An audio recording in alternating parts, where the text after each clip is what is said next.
terlihat lesu dan kecewa. Tumpukan berkas lamaran kerja berserakan di mejanya. Di luar, terlihat hujan rintik-rintik, menambah suasana murung.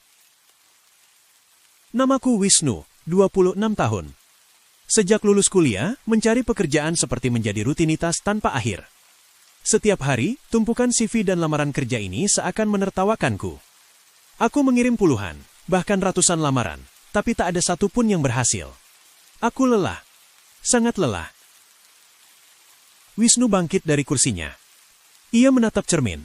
Terlihat ada kekecewaan di matanya. Ia mengambil jaketnya dan keluar.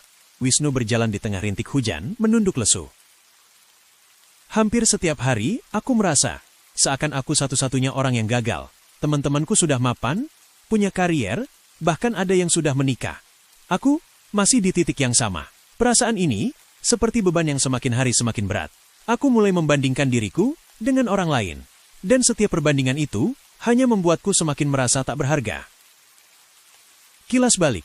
Wisnu saat kuliah terlihat energik dan penuh semangat. Ia mengikuti berbagai kegiatan, menjadi ketua panitia acara, dan selalu tampil percaya diri. Wajahnya tersenyum saat berinteraksi dengan teman-temannya.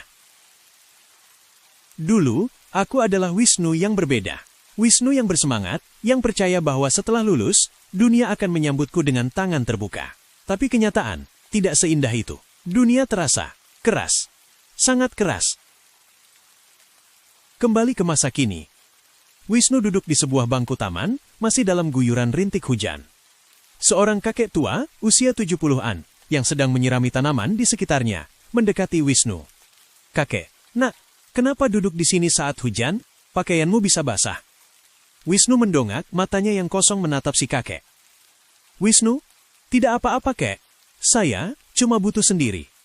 "Kakek, anak muda sekarang memang begitu ya? Suka memendam masalah sendiri?" Kakek itu tersenyum hangat.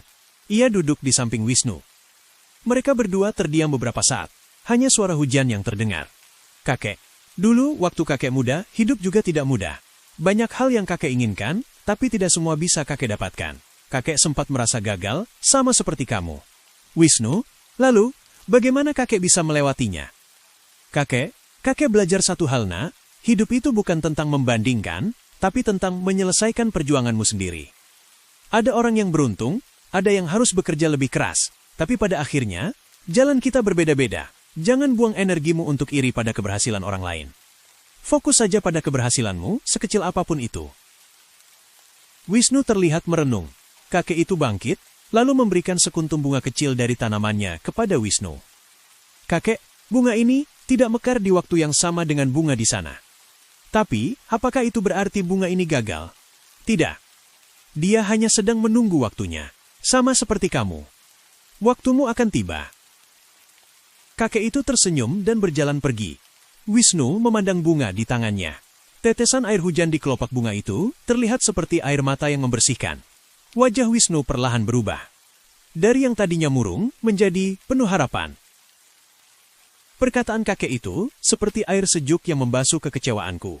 Aku sadar, selama ini aku terlalu sibuk melihat ke atas. Melihat orang lain yang seakan sudah di puncak. Aku lupa bahwa setiap orang punya gunungnya sendiri untuk didaki. Dan aku hanya perlu fokus pada langkahku.